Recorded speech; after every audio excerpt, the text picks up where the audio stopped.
শিয়ালপাড়া জঙ্গলে এক দুষ্ট রাজহাঁস বাস করত। দুষ্ট রাজহাঁস আর এক বাজি শিয়াল খুব ভালো বন্ধু ছিল। রাজহাঁস বন্ধু, অনেক দিন থেকে হাঁসের মাংস খাওয়া হয় না। হাঁসের মাংস না খেতে খেতে হাঁসের মাংসের স্বাদটা কেমন সেটাই তো ভুলে গিয়েছি। বন্ধু রাজহাঁস, তুমি একটু কোনোভাবে হাঁসের মাংসের ব্যবস্থা করো। আরে শিয়াল বন্ধু, তুমি আমাকেই খেয়ে ফেলো না, আমিও তো একটা হাঁস। আরে ধুর রাজহাঁস বন্ধু, তুমি আর কি করো না তো, আমি কিন্তু একদম সিরিয়াস। আমার সত্যি সত্যি হাঁসের মাংস খাওয়ার ইচ্ছে হয়েছে। তুমি যেভাবেই পারো তাড়াতাড়ি আমার জন্য হাঁসের মাংসের ব্যবস্থা করো। তোমার সাথে মজা করব না বন্ধু, কার সাথে করব? তবে তুমি তো আমায় বড় চিন্তায় ফেলে দিলে। আজকাল তো হাঁস পাওয়াই যায় না। জঙ্গলে আর যত রাজহাঁস ছিল সবগুলো তো তুমিই খেয়ে ফেলেছো। আর বুদ্ধি করে তো আমি ওদেরকে ডেকে এনেছিলাম। আরে কি যে বলো না রাজহাঁস বন্ধু, তোমার উপর আমার পুরো ভরসা আছে। তুমি চেষ্টা করলে অবশ্যই হাঁসের মাংস জোগাড় করতে পারবে। এত বড় একটা জঙ্গল, সব হাঁস তো আর আমি খেয়ে ফেলিনি। ভালো করে খুঁজে দেখো, কোথাও না কোথাও দু একটা হাঁস এখনো ঘাপটি মেরে লুকিয়ে আছে। আচ্ছা ঠিক আছে শিয়াল বন্ধু, তুমি যেহেতু এত করে বলছো আর তুমি আমার বন্ধু বলে কথা, খুঁজে তো দেখতেই হবে। তাহলে আমি বেরিয়ে পড়ছি হাঁসের খোঁজে, তুমি বিশ্রাম নাও। ঠিক আছে বন্ধু, যাও যাও, বেস্ট অফ লাক। এরপর রাজহাঁস শিয়ালের কাছ থেকে বিদায় নিয়ে চলে গেল। জঙ্গলের ভেতর দিয়ে সে হাঁসের খোঁজ করছিল। আরে ধুর, এত দূর রাস্তা এলাম কিন্তু এখন পর্যন্ত একটা হাঁসও চোখে পড়ছে না। এটা কোনো কথা? এখন আমি আমার বন্ধুকে গিয়ে কি জবাব দেব? আমার শিয়াল বন্ধুর কাছে আমায় ছোট হওয়া যাবে না। যে করেই হোক একটা হাঁস খুঁজে বের করতেই হবে। এই কথা বলে দুষ্ট রাজহাঁস আবারও চলল হাঁসের খোঁজে। হাঁটতে হাঁটতে সে নদীর ধারে পৌঁছে গেল। আর নদীর দিকে দুষ্ট রাজহাঁস তাকাতেই দেখলো এক পাতিহাঁস তার ছানাপনাকে নিয়ে সাঁতার কাটছে। আরে কি, চাইলাম পানি পাইলাম শরবত। এখানে তো দেখছি শুধু একটা হাঁস না, হাঁসের পুরো গোষ্ঠী শুদ্ধ সাঁতার কাটছে। হা হা হা, যে করে হোক ফুসলিয়ে ফাসলিয়ে এদেরকে আমার বন্ধুর কাছে নিয়ে যেতে হবে। যাই যাই, এখন পানিতে নেমে সাঁতার কাটতে কাটতে ওদের কাছে গিয়ে ভাব জমাই। এই কথা বলে রাজহাঁস পানিতে নেমে পড়লো আর সাঁতার কাটতে কাটতে পাতিহাঁস আর তার ছানাদের কাছে চলে গেল। ওরে বাবা পাতিহাঁস, তোমার ছানাপনাগুলো তো দেখছি দারুণ সুন্দর হয়েছে। ওহ কি সুন্দর দেখতে লাগছে ওদের। জানো পাতিহাঁস, ওদেরকে দেখে আমার খুব কান্না পাচ্ছে। এ তুমি কি বলছো রাজহাঁস? আমার ছানাদের দেখে তোমার কান্না পাবে কেন? আরে কি যে বলো না বোন, কান্না পাবে না? তোমার ছানাদের মতো আমারও এমন সুন্দর সুন্দর অনেকগুলো ছানা ছিল। এক রাতে আমি আমার বাসায় ছিলাম না, আমার বন্ধুর বাসায় বেড়াতে গিয়েছিলাম। সেদিন রাতে এক দুষ্ট পাজি শিয়াল আমার বাসায় এসেছিল। আর আমি বাসায় না থাকার কারণে আমার স্ত্রী সন্তান সবাইকে খেয়ে ফেলেছে। সেই থেকে আমি বড্ড একা হয়ে গেছি। আমার স্ত্রী সন্তানদের কথা মনে পড়লেই আমার কষ্টে বুকটা ভেঙে যায়। সরি রাজহাঁস, আমি আসলে জানতাম না যে তোমার এত দুঃখ। হ্যাঁ, এতগুলো সন্তান সহ কেউ যদি বউকে হারায় তাহলে দুঃখে কষ্টে তার চোখ দিয়ে পানি পড়বে, এটাই তো স্বাভাবিক। আমি না জেনেই তোমাকে জিজ্ঞেস করেছি ভাই, আমাকে ক্ষমা করে দাও। আরে পাতিহাঁস, তুমি আমাকে ভাই বলে ডাকলে। এই ভাই বলে ডেকে তো তুমি আমার দায়িত্ব আরো বাড়িয়ে দিলে। জানো তো, আজ পর্যন্ত আমাকে কেউই ভাই বলে ডাকেনি। তোমার এই ভাই বেঁচে থাকতে তোমার আর কোনো কষ্ট করতে হবে না বোন। চলো, আজ থেকে তুমি আমার সাথে আমার বাসায় থাকবে। আর তুমি তোমার ছানাপনাদের সাথে সারা দিন খেলা করবে। ওদের জন্য খাবার আনার দায়িত্ব আমার। এ তুমি কি বলছো রাজহাঁস ভাই? তুমি আমাদের জন্য এত কষ্ট করতে যাবে কেন? আমরা তো বেশ সুখে শান্তিতেই আছি। তোমার বাসায় গিয়ে তোমার কষ্ট আর বাড়িয়ে দিতে চাই না ভাই। আরে বোন, এ তুমি কি বলছো? আমি তো নিজে থেকেই বলছি তোমাদেরকে আমার বাসায় নিয়ে যেতে। আমার কোনো কষ্ট হবে না বোন, চলো তোমরা। এরপর পাতিহাঁস অনেক চিন্তা ভাবনা করে দেখলো যে তার স্বামী নেই। সে তার সন্তানদেরকে অনেক কষ্ট করে বড় করছে। কেউ যদি তাদের সবার দায়িত্ব নেয় তাহলে আর ক্ষতি কিসের? তাই সে রাজহাঁসের সাথে যেতে রাজি হয়ে গেল। আচ্ছা ঠিক আছে রাজহাঁস ভাই, চলো। আমার আর আমার সন্তানদের তোমার সাথে যেতে কোনো আপত্তি নেই। তুমি আমাকে বাঁচালে বোন, তোমাকে নিয়ে যাওয়া যে আমার বিশাল বড় দায়িত্ব ছিল। এ তুমি কি বলছো রাজহাঁস ভাই? আমাকে নিয়ে যাওয়ার দায়িত্ব আবার তোমাকে কে দিয়েছে? কেউ তো দেয়নি। আসলে তুমি তোমার ছানাদেরকে নিয়ে এখানে কষ্ট করবে, আমি সেটা ভাই হিসাবে কখনোই মেনে নিতে পারবো না। তাই নিজে থেকে দায়িত্ব মনে করে তাই তোমাকে নিয়ে যাচ্ছি বোন। ও তাই বলো? আচ্ছা ঠিক আছে ভাই, চলো। এরপর রাজহাঁস পাতিহাঁস আর তার ছানাদেরকে নিয়ে চললো তার বাসায়। আর যেতে যেতে রাজহাঁস চিন্তা করলো, না, এই পাতিহাঁস আর ওর ছানাদেরকে একদিনেই শিয়াল বন্ধুকে দেওয়া যাবে না, কারণ শিয়াল বন্ধু তো মাঝে মধ্যেই আমার কাছে হাঁস খেতে চায়, কিন্তু হাঁস তো এখন তেমন বেশি আর পাওয়াই যায় না। কিন্তু কোনোদিন যদি ওই শিয়াল বন্ধুকে হাঁসকে জোগাড় করে দিতে না পারি, তাহলে সেদিনও আমাকে খেয়ে ফেলতে পারে। তাই এই হাঁস ছানাগুলোকে আমার বাসায় রেখে লালন পালন করতে হবে, আর এই মা হাঁসটিকে শিয়াল বন্ধুকে খাওয়ার জন্য দিয়ে আসতে হবে। কি ব্যাপার রাজহাঁস ভাই, কি ভাবছো এত মনে মনে? আরে না না পাতিহাঁস বোন, তেমন কিছু না। মনে মনে ভাবছিলাম কি, আমি অনেকগুলো মাছ একটি গুহাতে রেখে এসেছি। তোমার ছানাদেরকে যেহেতু আমার বাসায় নিয়ে যাচ্ছি, ওদেরকে তো খেতে দিতে হবে। কিন্তু অতগুলো মাছ তো আমি গুহা থেকে একা নিয়েও আসতে পারবো না। তুমি যদি তোমার ছানাগুলোকে আমার বাসায় রেখে আমার সাথে একটু যেতে, তাহলে একবারে ওই গুহা থেকে সমস্ত মাছগুলো নিয়ে আসতে পারতাম, আর আমরা সবাই মিলে মজা আনন্দ করে খেতে পারতাম। এই ভাবছিলাম আর কি। আরে কি রাজহাঁস ভাই, তুমি আমাদের আশ্রয় দিচ্ছ, আবার ভালো মন্দ খাওয়ার ব্যবস্থাও করে রেখেছো, আর সামান্য আমি তোমার সাথে গিয়ে ওই মাছ কটা নিয়ে আসবো না? এটা হয় নাকি ভাই? অবশ্যই আমি তোমার সাথে যাব, তোমাকে এ নিয়ে ভাবতে হবে না। তুমি তাড়াতাড়ি তোমার বাসায় নিয়ে চলো। আরে তাহলে তো হয়ে গেল বোন, আমি এটা নিয়ে খুব দুশ্চিন্তায় পড়ে গিয়েছিলাম। এই তো আমার বাসা চলে এসেছে, এটাই আমার বাসা বোন। ও বাহ, খুব সুন্দর বাসা তো তোমার। বাসাটা আমার খুব পছন্দ হয়েছে রাজহাঁস ভাই। ছানারা, তোমরা এই বাসাতে থাকো, আমি আর তোমাদের মামা গিয়ে তোমাদের জন্য মাছ নিয়ে আসি। এভাবে মিথ্যে কথা বলে রাজহাঁস পাতিহাঁসকে নিয়ে চললো দুষ্টু শিয়ালের গুহায়। আর দুষ্টু শিয়ালের গুহায় গিয়ে রাজহাঁস শিয়ালকে বলল, কোথায় আমার মাছ? জলদি বেরিয়ে এসো। কি ব্যাপার রাজহাঁস বন্ধু, তোমার মাথাটা কি খারাপ হয়ে গেছে? আমার গুহায় আবার কোত্থেকে মাছ আসবে? তোমাকে না বলেছিলাম হাঁসের খোঁজ করতে? তুমি হাঁস না নিয়ে এসে মাছের খোঁজ করছো? এ কি রাজহাঁস ভাই, এই পাজি দুষ্টু শিয়ালটা এসব কি বলছে? আর এখানে তো তুমি বলেছিলে মাছ আছে, কই? আমি তো কোথাও মাছ দেখতে পাচ্ছি না। আরে মাছ তুই দেখতে পাবি কোত্থেকে? এই শিয়ালটাই তো বড় সাইজের তিমি মাছ। ওই তিমি মাছ এখন তোকেই খেয়ে ফেলবে। এ তুমি কি বলছো রাজহাঁস ভাই? ঠিকই বলছি, আমি তোকে আমার বন্ধুকে খাওয়ানোর জন্য নিয়ে এসেছি। হা হা হা। ও মা, এ আমি কি দেখছি? তুমি তো দেখছি জ্যান্ত হাঁস নিয়ে একেবারে চলে এসেছো। তুমি যে এভাবে আমাকে সারপ্রাইজ দিবে সেটা তো আমার জানাই ছিল না। ও কতদিন হাঁসের মাংস খাইনি, আজ জমিয়ে হাঁসের মাংস খাবো। রাজহাঁস ভাই, এটা তুমি কোনো কাজ করেছো? এখন আমার ছানাদের কি হবে? আরে এ তো দেখছি সব গোপন তথ্য ফাঁস করে দিল ছানার কথা বলে। এখন তো এই শিয়াল বন্ধু আমার ওপর খেপে যাবে। কি বললি তুই? তোর আবার ছানাও আছে? তোর ছানা কোথায়? কোথায় আবার?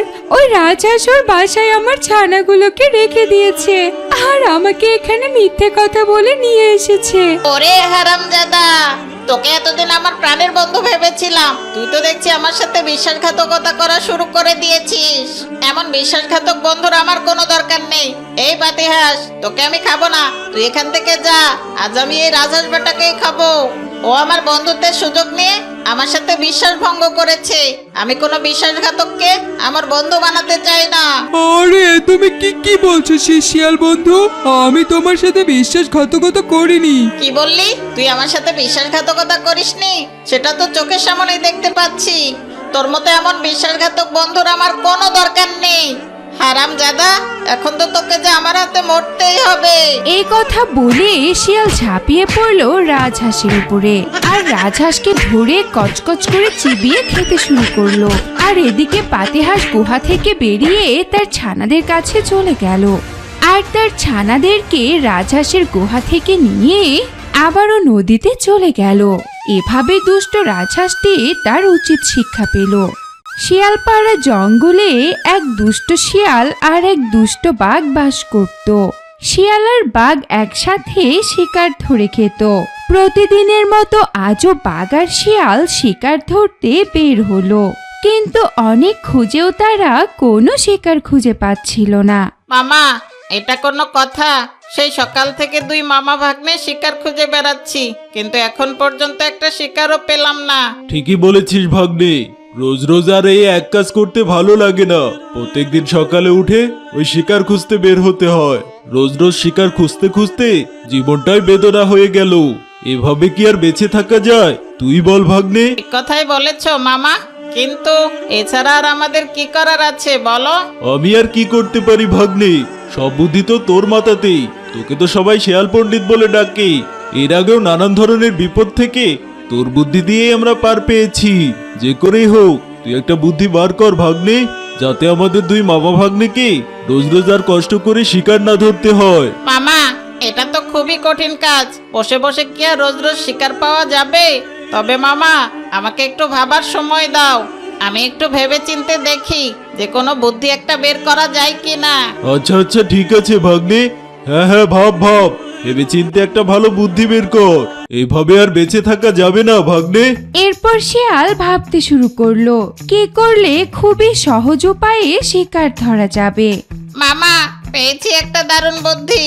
এই বুদ্ধিটা যদি ঠিকঠাক ভাবে কাজে লাগাতে পারি, তাহলে আর আমাদের দুই মামা ভাগ্নেকে কষ্ট করে আর শিকার ধরতে হবে না। কি বলছিস কি ভাগ্নে? বুদ্ধি তুই পেয়ে গেছিস? বল ভাগ্নে বল, তাড়াতাড়ি বল, কি বুদ্ধি পেয়েছিস? মামা, বুদ্ধিটা কিন্তু দারুণ, কিন্তু কাজটা আমাদের জন্য অনেক কঠিন হয়ে যাবে। তবে কাজটা যদি আমরা দুই মামা ভাগ্নে সাকসেসফুলি করতে পারি, তখন শুধু বসে বসে শিকার ধরতে পারবো। তখন আমাদের কোনো শিকার ধরতে আর কষ্টই হবে না। তাই নাকি ভাগ্নে? আর দেরি করিস না, তাড়াতাড়ি তোর বুদ্ধির কথাটা বলে ফেল, আবার যে আর তোর সইছে না। তাহলে শোনো মামা, আমাদের গুহার সামনে তো একটা ফাঁকা জায়গা পড়ে আছে। ওখানে আমাদের নরম নরম কচি ঘাসের চাষ করতে হবে। প্রতিদিন ঘাসগুলোতে পানি দিলে ঘাসগুলো সবুজে ভরে উঠবে। নিয়মিত ঘাসগুলোতে গোবর সারও দিতে হবে। কিছুদিনের মধ্যেই আমাদের গুহার সামনে পুরো সবুজ ঘাস দিয়ে ভরে যাবে। তখন দেখবে মামা, ওই ঘাসগুলো খেতে নানান ধরনের গরু, ছাগল, হরিণ, জঙ্গলের আরো নানান ধরনের প্রাণী ঘাসগুলো খেতে চলে আসবে। সেই সুযোগে আমরা ওই প্রাণীগুলোকে শিকার করে খাবো। বুদ্ধিটা দারুণ না মামা? আরে ভাগ্নে, দারুণ বুদ্ধি দিয়েছিস। সত্যি তোর মাথাটা তো দেখছি বুদ্ধির ঝুড়ি। চল চল ভাগ্নে, তাড়াতাড়ি আমরা কাজে লেগে পড়ি। হ্যাঁ হ্যাঁ মামা, জলদি চলো। এরপর শিয়াল আর বাঘ দ্রুততারে সেখান থেকে তাদের গুহায় চলে গেল। আর শিয়ালের পণ্ডিতি বুদ্ধি মোতাবেক তারা তাদের গুহার সামনে ঘাস রোপণ করতে লাগলো। ভাগ্নে, ঘাস রোপণ করা তো শেষ হলো, এখন আমাদের কি করতে হবে? মামা, এখনো অনেক কাজ বাকি। নদী থেকে পানি নিয়ে এসে রোপণ করা ঘাসগুলোর গোড়ায় দিতে হবে। হ্যাঁ হ্যাঁ ভাগ্নে, তাড়াতাড়ি চল, পানি আনতে যেতে হবে। এরপর শিয়াল আর বাঘ নদী থেকে পানি নিয়ে এসে সে ঘাসগুলোর গোড়ায় পানি দিতে লাগলো। এমনি করে বেশ কিছুদিন কেটে গেল। শিয়াল আর বাঘের লাগানো ঘাসগুলো এখন বেশ বড় হয়েছে। এদিকে ওই জঙ্গলেই এক টুনি পাখি আর এক ছাগল বাস করত। ছাগল আর টুনি পাখির মধ্যে বেশ ভালো বন্ধুত্ব ছিল। ছাগলের দুটো ছানাও ছিল। জঙ্গলে বৃষ্টি না হওয়াতে ঘাসের অভাব দেখা দিয়েছে।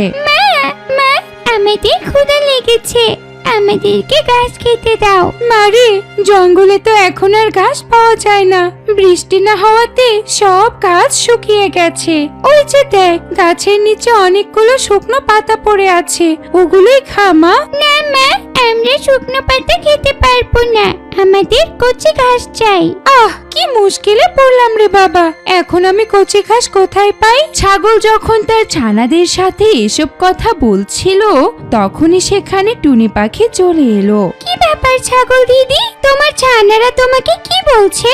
আর বলো না টুনি, ওরা আমার কাছে কচি ঘাস খেতে চাচ্ছে। তুমি তো জানোই জঙ্গলে অনেকদিন বৃষ্টি না হওয়ায় এখন আর কচি ঘাস পাওয়াই যায় না। ওদেরকে গাছের শুকনো পাতাগুলো খেতে বলছে, কিন্তু খেতেই চাইছে না।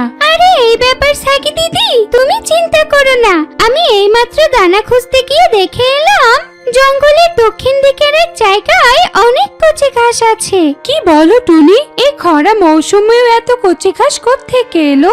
সেটা তো জানি না, তবে আমি এইমাত্র দেখে এলাম। শোনো সাকি দিদি, তোমার ছেলে মেয়েরা যেহেতু কচি ঘাস খাওয়ার জন্য জেদ করছে, তুমি নিয়ে চলো ওদেরকে সেখানে, ওরা পেট ভরে কচি ঘাস খেতে পারবে। চলো আমার সাথে। আচ্ছা ঠিক আছে টুনি, যা জেদ করছে ওরা, নিয়েই যাই ওদেরকে সেখানে। এরপর টুনি পাখি ছাগি আর তার দুই ছানাকে নিয়ে চললো সেই দুষ্ট বাঘ আর শিয়ালের লাগানো ঘাস বাগানে। এই দেখো ছাগি দিদি, তোমাকে বলেছিলাম না, তাকিয়ে দেখো, এখানে কচি ঘাসের কোনো অভাব নেই। তোমার ছানাদেরকে পেট ভরে খেতে বলো। আরে কি অবাক কাণ্ড, পুরো জঙ্গলে কোথাও কোনো ঘাস নেই, কিন্তু এখানে এত কচি ঘাস আসলো কোত্থেকে? ব্যাপারটা আমার কেমন জানি সন্দেহ হচ্ছে টুনি। আরে সাগি দিদি, তুমি যে কি বলো না, এখানে আশেপাশে তো আমি কচি ঘাস ছাড়া আর কিছুই দেখতে পাচ্ছি না। তুমি শুধু শুধু সন্দেহ করছো। আর দেরি করো না সাগি দিদি, তাড়াতাড়ি তুমি তোমার ছানাদেরকে নিয়ে ঘাস খাওয়া শুরু করো। আমি গাছের ডালে অপেক্ষা করছি। তোমাদের ঘাস খাওয়া শেষ হলে আমরা একসাথে ফিরে যাব। আচ্ছা ঠিক আছে টুনি। এই কথা বলে সাগি তার দুই ছানাকে নিয়ে ঘাস খাওয়া শুরু করলো। ভাগ্নে রে ভাগ্নে, খুব ক্ষুধা লেগেছে, ক্ষুধা জ্বালা তো আর সহ্য হচ্ছে না। দেখ তো ভাগ্নে, অনেকদিন তো হয়ে গেল আমাদের সেই পাতা ফাঁদে কোনো গরু ছাগল বা হরিণ টরিন এসে পা দিয়েছে কিনা। আচ্ছা ঠিক আছে মামা, আমি এক্ষুনি গিয়ে দেখছি। এরপর শিয়াল গুহা থেকে বাহিরে এসে দেখলো একটি ছাগল তার দুই ছানাকে নিয়ে ঘাস খাচ্ছে। মামা মামা, জলদি বেরিয়ে এসো, দেখে যাও আমাদের মিশন তো সাকসেস হয়েছে। ছাগল আর কচি দুই ছানার কথা শুনেই তো বাঘের জিভেই জল চলে এলো। দিগবাজি দিয়ে ঘুরতে ঘুরতে বাঘ গুহার বাহিরে চলে এলো। ওরে ভাগ্নে, কি দারুণ ব্যাপার, একটা ছাগল তার দুই ছানাকে নিয়ে ঘাস খেতে এসেছে। ভাগ্নে, আমাদের অপারেশন তো একেবারে 100-এ কাজে লেগেছে। ওই ভাগ্নে, তোকে একটা চুমু খাই। মামা, ওসব চুমো টুমো পরে হবে, চলো তাড়াতাড়ি, ওদেরকে আমাদের শিকার করে ফেলতে হবে। আরে কি, এই বাঘ আর শিশু শিয়াল কোত্থেকে এলো? কোত্থেকে এলাম মানে, আমরা তো এখানেই থাকি, আর তুই যে ঘাস খাচ্ছিস এটা আমাদের পাতানো ফাঁদ। পাতানো ফাঁদ মানে? আমি তো তোমাদের কথা কিছুই বুঝতে পারছি না। বুঝতে পারার কথাও না, বুঝেছিস? এই ঘাসগুলো আমরাই দুজনে লাগিয়েছি। প্রতিদিন ঘাসগুলোতে পানি দিয়ে আমরা ঘাসগুলোকে বড় করেছি। যত্নের কারণে এই ঘাসগুলো বড় হয়েছে। তুই কি ভেবেছিস ঘাসগুলো এমনি হয়েছে? হা হা হা, ঘাসগুলো আমরা তোদের মতো বোকা মুরগিদের ধরার জন্যই লাগিয়েছি। তুই আর তোর ছানারা আমাদের সেই পাতানো ফাঁদেই পা দিয়েছিস। এখন যে তোদেরকে আমাদের হাতে মরতে হবে। ওরে বাবারে, টুনি আমাদের কোন বিপদে নিয়ে এসে ফেললো। এখন তো আমাকে আর আমার ছানাদেরকে মরতে হবে। এখন কি করে ওদের হাত থেকে বাঁচি? এদিকে টুনি গাছের ডাল থেকে দুষ্ট পাজি শিয়াল আর বাঘের সমস্ত কথা শুনে ফেললো। টুনি আর এক মুহূর্ত দেরি না করে উড়ে চলে গেল বাঘ শিয়ালের কাছে। আর সেখানে গিয়েই টুনি পাখি এলো পাতারি বাঘ আর শিয়ালের চোখে ঠোকরাতে শুরু করলো। সাগি দিদি, তুমি তোমার ছানাদেরকে নিয়ে পালাও এখান থেকে। আমি এই দুষ্ট দুজনকে দেখছি, ওরা তোমার কোনো ক্ষতি করতে পারবে না। তাড়াতাড়ি পালাও। ওরে বাবারে, ভাগ্নে, কোন বিপদে পড়লাম। এই টুনি পাখি আবার কোত্থেকে চলে এলো? এ তো দেখছি ঠুকরে ঠুকরে আমাদের চোখ তুলে নেবে। টনি, আজ তোমার জন্যই বেঁচে গেলাম। ঠিক সময় তুমি সেখানে না গেলে ওই বাঘার শিয়ালটা আমাকে আর আমার ছানাদেরকে খেয়ে ফেলতো। আমাকে তুমি ক্ষমা করে দাও ছাগি দিদি, আমি আসলে জানতাম না ওটা ওই দুষ্ট শিয়াল আর বাঘের পাতানো ফাঁদ ছিল। তাই তো বলি এই জঙ্গলের কোথাও ঘাস নেই, ওখানে ঘাস কি করে এলো? আরে তুমি ক্ষমা চাইছো কেন টনি? তুমি তো আমাদের ভালোই চেয়েছিলে। যাক বাবা, প্রাণী বেঁচে গেছি, এটাই অনেক।